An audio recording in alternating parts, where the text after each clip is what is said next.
disappointed on Monday when the Department of State Services, DSS, failed to produce Kanu for the resumption of his trial at the Federal High Court, Abuja. Despite the protest by Kanu's counsel, Ifeanyi Ejiofor, who accused the DSS of refusing to produce the IPOB leader and preventing his lawyers and family members from seeing him. The trial judge, Justice Binta Nyako, insisted that the case could not proceed in the absence of the defendant. The judge adjourned the case to October 21, noting that the annual vacation of judges of the court had commenced. According to her, the court will only reconvene at an earlier date if the prosecution obtained a fiat from the Chief Judge of the Federal High Court for the trial to go on during the court vacation. To discuss what actually transpired in the court on Monday and why the media was prevented from showing the proceedings as they unfolded, we're now being joined from our Abuja studio by Counsel to the IPOB leader, Ifeanyi Ejiofor. Good morning, Ifeanyi Ejiofor, and welcome to the Morning Show. Good morning, Mr. Bati. How are you? Good morning, Mr. Bati. Good morning, Mr. Rufai and Dasua. Good morning. Thank you very much for joining us. Well, I mean, you must have listened to my introduction. I don't need to repeat details that are already well known out there, but I know you have a story to tell. Tell us your story, and then we'll take it from there with regard to the trial of Nnamdi Kanu. Mr. Bati, of us, we are fully aware, DSS of Nigeria has a history of gross violation of court orders. And the fact that Nnamdi Kanu was brought to court on 29th day of June 2021 without reference to we, as lawyers, that he was being taken to court on that day, the court made an order. Because the order for the court, for them to produce him in court on 26th of July 2021 for trial to commence, it's an order. So it's immaterial that court commence vacation on that day. They're supposed to have produced him in court. So they have a history of clear violation of court orders. Even in this case, I don't want to mention other cases on record. In this case, on 14th of October 2015, when Nnamdi Kanu was arrested in Lagos and brought to Abuja, he was taken to Magistrate Court on 16th of that October and granted bail by the same court. Then the VSS refused to obey the order granted admitting him to bail. On 19th, he was taken to Federal High Court. Adamola J also granted him bail unconditionally. That order was flouted. Then only for them to file frivolous and unfounded charge, 11-count charge against him on 23rd day of December 2015. So they have the history of flouting court orders. It's immaterial where vacation commenced on 26th. This was brought into court on 26th for trial, for commencement of trial. So, and also it's more so when the DSS has denied us access to him a few days before the day for the trial of the case, of commencement of trial. We made an effort to see him trial last week, before the trial on Monday. They never allow us to see him. And it's fundamental that in a criminal proceedings of this nature, we should see, assuming the trial was supposed to go on Monday, it now means that we have no pretrial conference discussion with our client before that Monday. So we are denied access to see him. And so this is what we are talking about. That was why we filed an application to get him transferred to prison custody. So we will have unrestricted access to him to apply for trial. So, and I want to put it on record today that that application, though the court was insistent about getting that application because of the fact that, because he said we're in vacation. But that application will be heard at next done date. When heard, and the court must positively consider the application because we must have a forum to see him, interview him, and also before the trial commences. So it's fundamental that that application is considered in the positive to allow us to have access to him. Though an order was made on the 26th of July, court made an order based on my application, allowing us unrestricted access to him Mondays and Thursdays.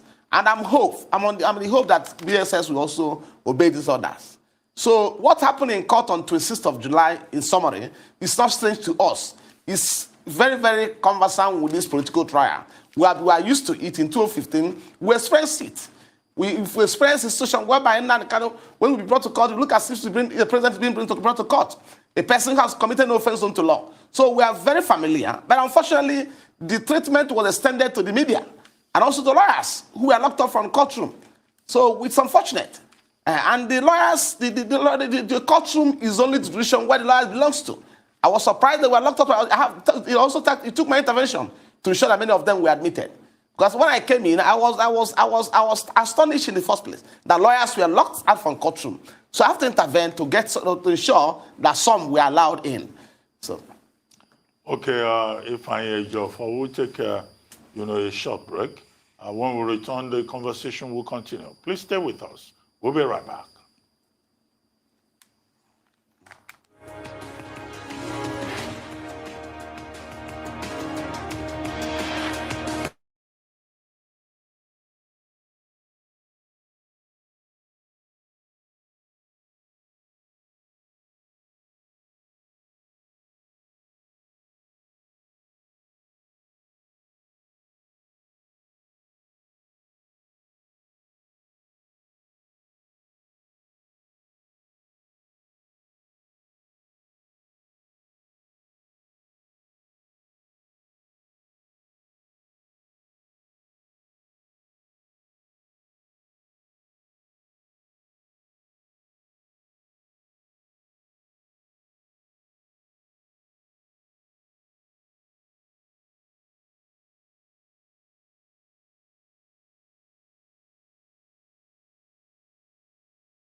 Thank you for staying with us. You're watching the morning show here on the Rise News channel. Well, the counsel of the IPOB leader, Ifeanyi Ejiofor, is still with us from our Abuja studios, the IPOB leader, Nnamdi Kanu. Thank you so much for staying with us, Mr. Ejiofor. Let's talk about that prayer that was denied by the court, the prayer to have him transferred to a correctional center. Is that solely because you're unable to access him to provide better counsel? Or are there other reasons why you wanted him transferred to a correctional center? You see, the point is that when a person is charged with criminal offense and the offenses of such a nature my client is charged with, he should be allowed access to his lawyers also, giving adequate time and facility to defend them. So, and we didn't think that the DSS is a convenient forum for him to be detained. So, and it is more so when DSS made it known to us that they've concluded interview. They call it investigation. So I don't know what is still in there. So they should allow him, they will transfer him to a place recognized by law where he's supposed to be for him trial, pending when application for his bail is considered. So because we are being restricted from seeing him in the DSS facility. That was why we filed that application. And also, let me correct this impression. That application hasn't been had. Ordinarily, it's application grantable as a matter of course. So I just mentioned it to the court because it was filed on 14th of July and served on the prosecution of the federal government on Sunday. So, and they filed a counter affidavit to this application on the 16th, 48 hours after receiving being served with application. And they withheld it for the reasons best known to them. They didn't serve us the counter affidavit. Until on 26th morning, in court, they ambushed us with the counter.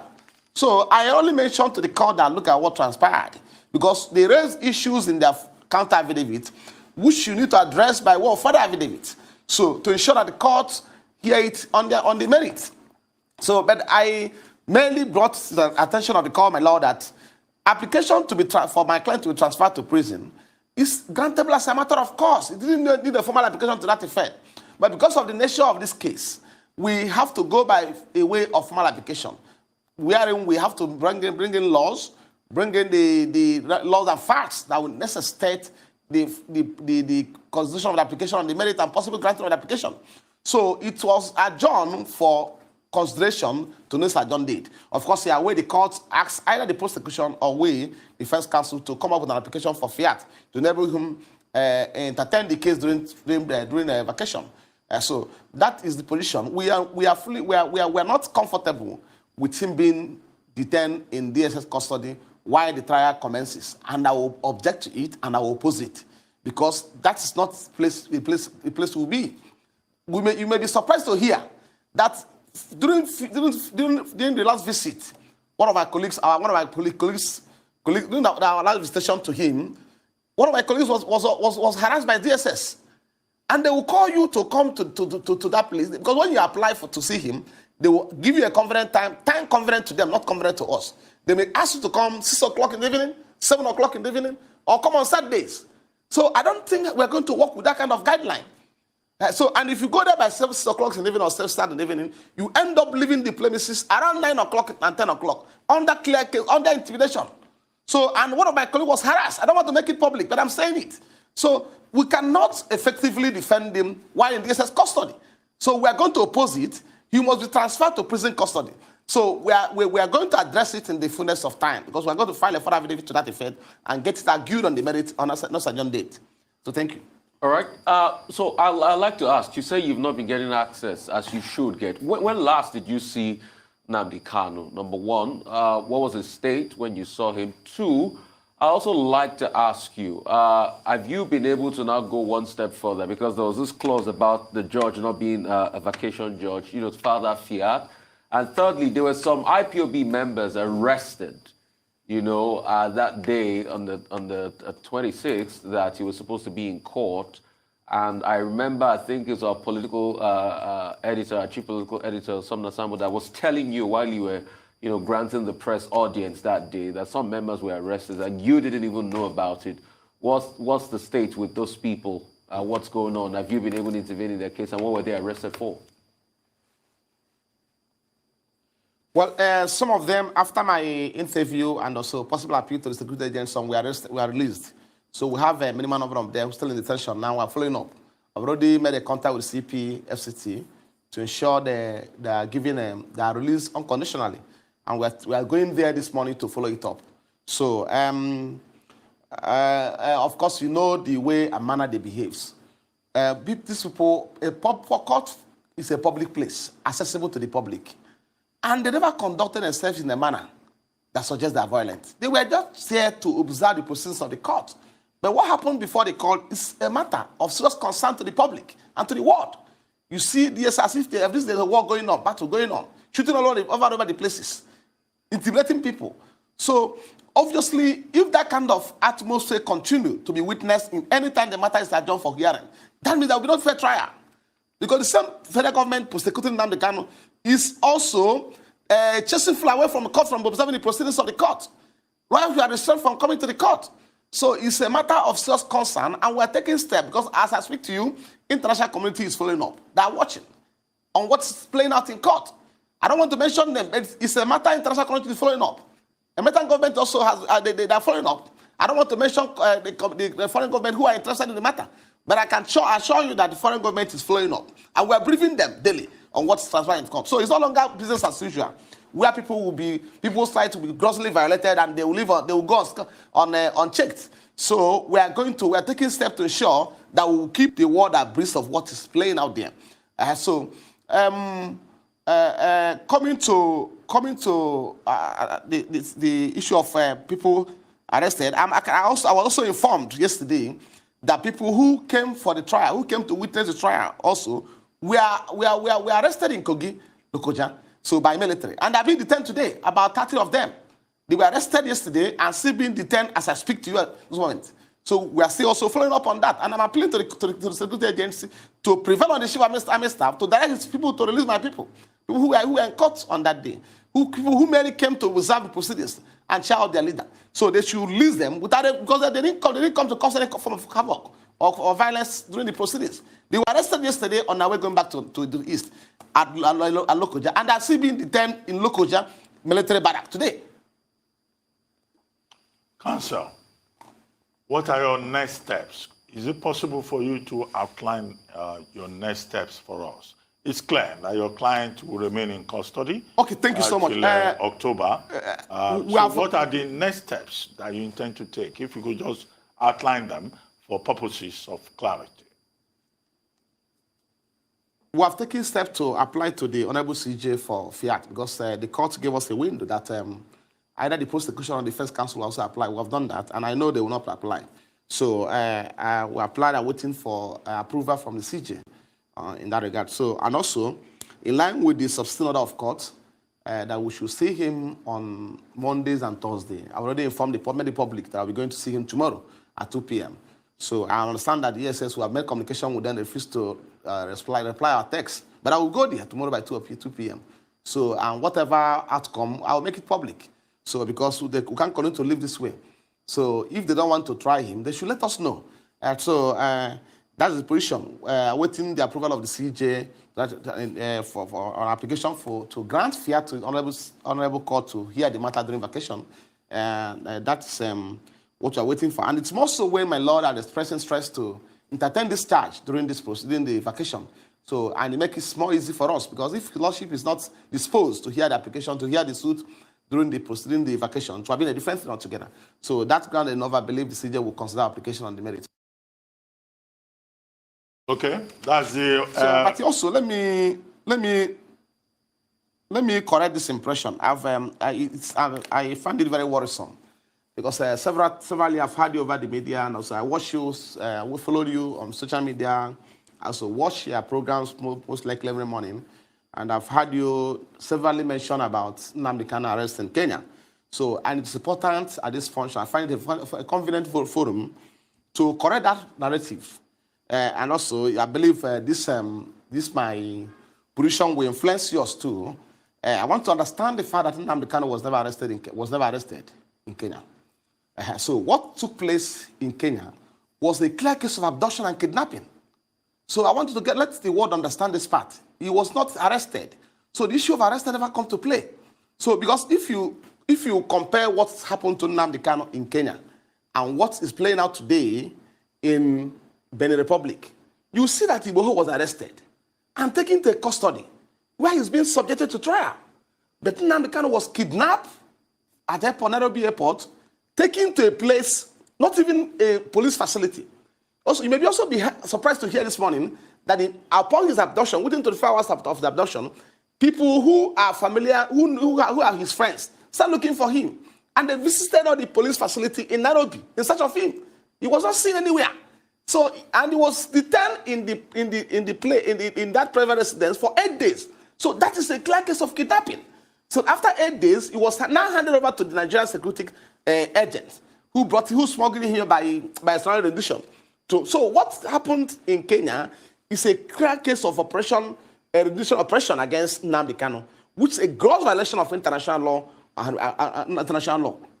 which Nigeria and Kenya are all signatory to the treaty. I mean, the Geneva Convention protocols, and also protocol against torture of persons. So, which we have already invited the international community, International Court of Justice, to investigate what transpired in Kenya. So, I don't want to go into the merit of that, but let me just correct that impression. So, the issue of arrest does not even come in the first place. So, I want to correct you to stop telling people that Nnamdi was arrested in Kenya. He was never arrested. He was abducted by rendition oppression. He was never arrested. So, if he was truly arrested in Kenya, they were subjected him to the proceedings, the surrounding proceedings in Kenya. Then the world would know he was arrested. So what happened to Igboho? Igboho was arrested, and it was made known to the public that he was arrested. So he wasn't arrested. So let us correct that impression, because it's giving my people very serious concern each time you mention about arrest. And you can see me using word kidnapping and abduction regularly in my interview. So I'm not mistaken about it. So there's a clear word of difference between a case of arrest and also a case of abduction. So what happened to my client in Kenya is a clear case of abduction and kidnapping. So I want you to be reflecting it in your subsequent interview, please. Because I heard you telling the Commissioner that he was arrested in Kenya. No, he was not arrested in Kenya. Counsel, thank you so much for that. You must be well advised that I know the difference between arrest and also extraordinary condition. Those are not issues that can be explained to me. But I know that, you guys have approached the African Commission on Human and People's Rights to specifically accuse the Nigerian government of abduction. Where are we with that? Sure.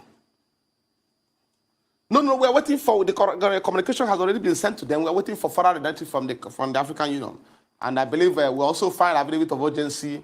There's a certain urgent attention to that correspondence. So I believe, and we're checking up. But I believe I should be more at home with the issue of abduction and arrest than you. As, with being fair, with all fairness to you. So I believe I should be more at home with that, what arrest amounts and what abduction amounts. No, so I don't need any education. I believe the word is on listening. this subject. No, I don't need any education. No, well, I'm a lawyer now. I don't think. No, don't worry about that. I'm an expert in this field, Mr. Maki. Don't worry. You are not in a position to educate me. Adesua, please. Yes, Mr. Ejiofor, the last time you were on the morning show, you raised concerns over your clients getting fair trial. Can I ask you, do you think that your client is being tried in the court of public opinion? And are you worried that that may affect the outcome or the decision of the courts? Thank you, thank you, Adesua. I thank you for reminding me this. Because the point is that what is playing out today, and this Nigerian government is conversant with that, is we are conducting what they call media trial. And we are good for, we are with them in that part. So I don't think we have a problem with that. We are doing what they call media trial. Of course, before the last agenda, before 26th of July, the war was informed by the Honorable AG that what will be seen in court on 26th of July, we're going to see a case of murder, terrorism, banditry, kidnapping, or whatnot. But I can assure you, I can confirm to you this morning, that on 26th of July 2021, we're in court. There was no new charge introduced to in this case. There was no any form of amendment in this charge. No form of amendment. So we are into what they call trial, media trial. So, and we need to inform the public very well, properly. So there was no amendment to the charge. And you know, in law, you have to see who assert must prove. It's one thing for you to level allegation against somebody, as frivolous, unfounded, and bogus as they may be. But it's for us to come to the court and establish it. So the fact that you are saying that you are going to see a case of murder, banditry, kidnapping, and all whatnot, and in court we didn't see anything. So even the application will file in time, serve on them on 14th of July. We are not responding, we are not serving us in good time. Because if they had filed and served that application in good time, we have responded and possibly convinced the court to take the application on that day. So I am not averse to this kind of practice. We are very familiar with it. It's been on since 2015, and we are there for them. So they will first of all try somebody, particularly somebody with somebody who is standing on a political trial, or special interest, or media, and getting convicted. So I can assure you that 60 or 80% of uninformed Nigerians had already believed that Nnamdi Kanu committed a case of murder, a case of kidnapping, a case of torture. When there's no such cases, even in the court, there was no such charge in court. So it is their practice, and we are good with them. We are going to give them, follow the head on that part. Okay. Thank you. I'm not worried at all. So whatever they're saying, we're going to get it debunked in the public opinion. Okay, Mr. Ejiofor, I mean, you didn't answer my question I asked earlier on. I asked about when last, did you sorry, Mr. Ifeanyi. Did you see Nnamdi Kanu? Because you said you've not been getting access to him. What was his state? I also asked you, I also have more questions. We'll come back after the break. We'll talk some more. Okay.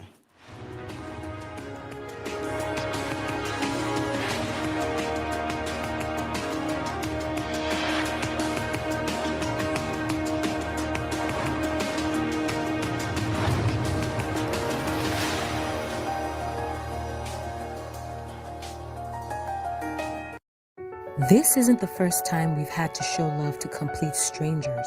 It isn't the first time we've had to help people in need. It isn't the first time we've worn uniforms, or the first time we've missed dinner parties or football games. It isn't the first time we've prayed for a miracle, but it may be the first time the world as we know.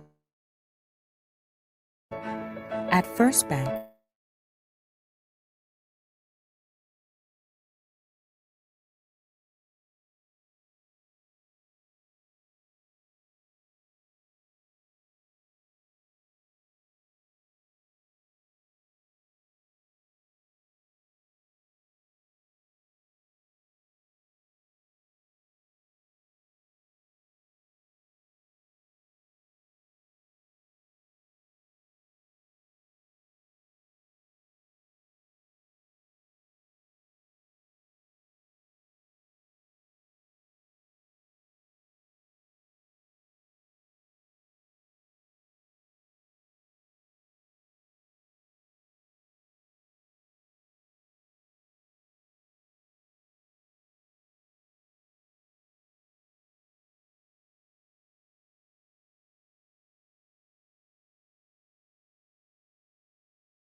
All right, we're still joined by counsel to Nnamdi Kanu, Ifeanyi Ejiofor, with us here in the studio. And Ifeanyi, I was asking a question earlier on. I said, what's the state of Nnamdi Kanu? When last did you see him? What was his medical state? Because there's been that word about his health being bandied around.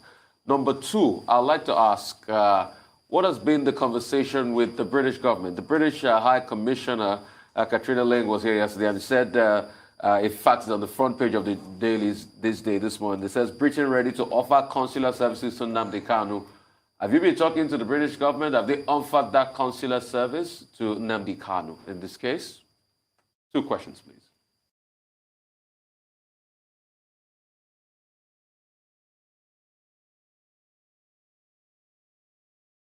I can't hear you. I think we'll take a quick breather. We'll come back and we'll check the connection. We'll be right back.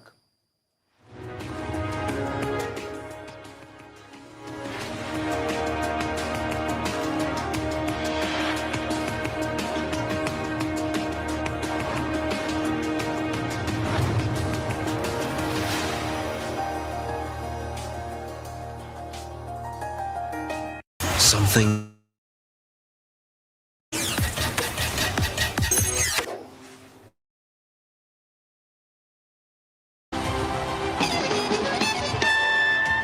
we're welcoming new faces.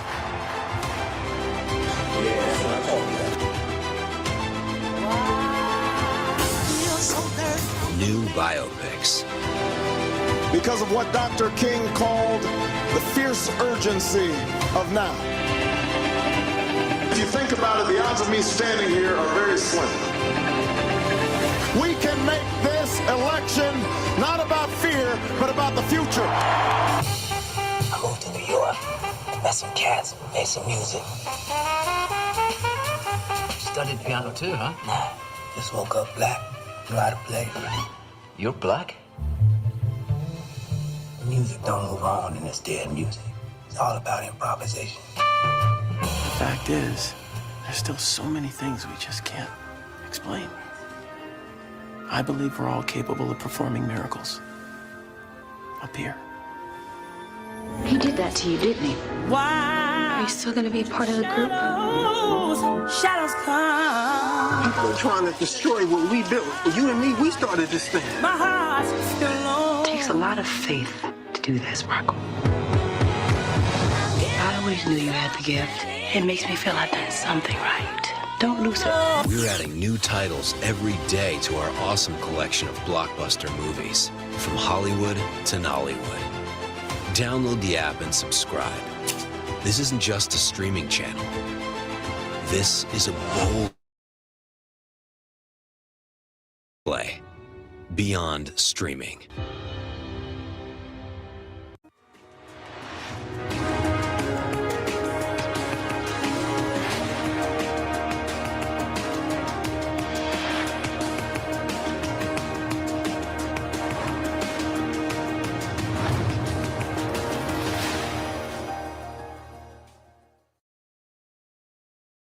All right, welcome back. So we still have a counsel to Nnamdi Kanu, Ifeanyi Ejiofor here. Ifeanyi, I was asking before two things real quickly because of time. Number one, the state of Nnamdi Kanu the last time you saw him. What's his health like? Secondly, Katrina Lang, British High Commissioner, yesterday said Britain will provide consular services. What's the talk about that? Have you spoken to the British as regards this? Let's talk quickly. Ifeanyi. Thank you so much, Mr. Rufai. I'll be very quick about my response on this. So, on record, and also on record of the DSS, we visited Nnamdi Kanu last on 17th of July, 2021. That was on a Saturday. The Saturday, they asked us to come around 6 p.m. and around 4 p.m. And we were there till about 10 to 10 o'clock in the night. That was then the concluded interview with him. So that was last time we saw him. And at the time we saw him, he was still wriggling in pains of grievous injuries he sustained on account of the torture meted out to him during his detention in Kenya. And secondly, the burden of solitary confinement. Because when somebody is kept in a confinement where he has access to his relatives, friends, and well-wishers, where he cannot communicate with anybody. You know the burdensome. You know how it is for somebody to be kept in such an environment. And he's not given much attention So, and last week we made serious effort to see him and also get him prepared for the trial that's supposed to commence on Monday this week. So on 19th, we made a contact with the ESS department who are corresponding with us in this case. They refused to give us attention. 20th, something happened. 21st, something happened. 22nd, 23rd, 24th, we didn't see him. So, and we have to cry to the court and inform the court about the position of the ESS, that they refuse access to him. So that is the position as it stands now. But let me hope and believe God that the other court just made on 26th of July that DSS will obey it. Then secondly, I can confirm to you this morning that British High Commission or British government is not doing much about this case.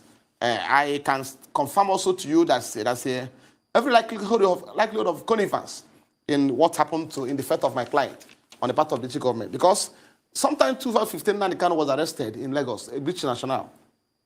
I know what happened. I know therefore they met. I know how they were keeping in constant communication with me, how they were visiting him both in SSS, where he was initially detained, before taken to prison. They were there severally.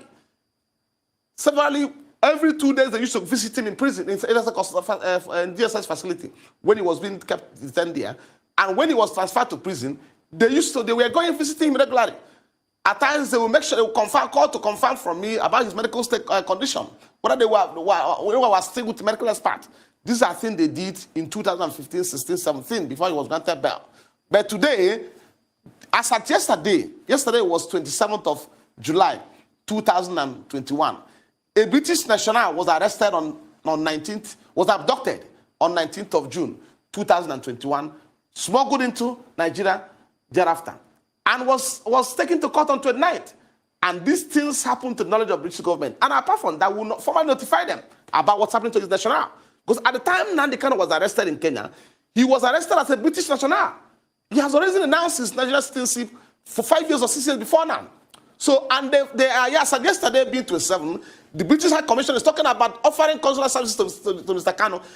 I wish I had opportunity of talking to him. I was asking the High Commissioner, why haven't you seen him since that time? Have they seen him? This is a pertinent question to ask them.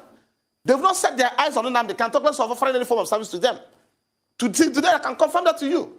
So, and you can ask, at least Mr. Bati will observe from the question, the manner he answered this question, that they are talking about that Nnamdi Kanu is not a serious issue they're discussing now in the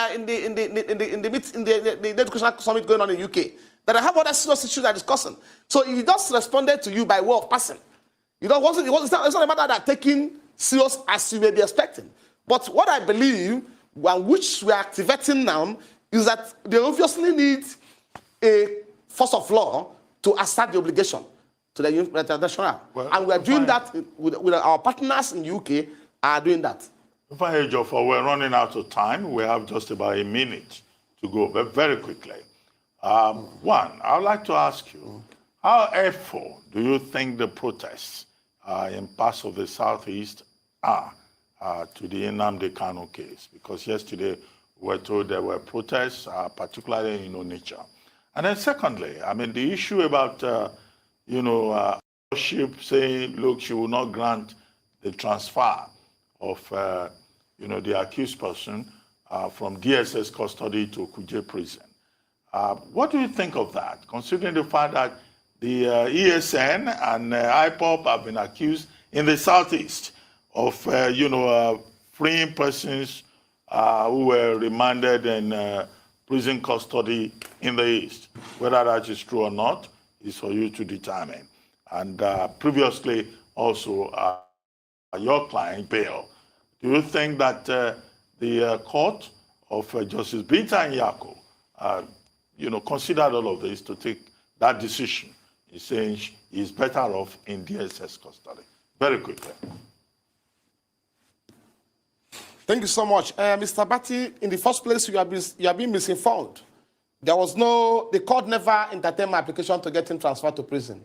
The court said he will hear the application and next certain date. But when I orally applied for him to be transferred to prison, the court said he will not grant it now. And I informed the court that we'll have an application formally before the court to get him transferred to prison.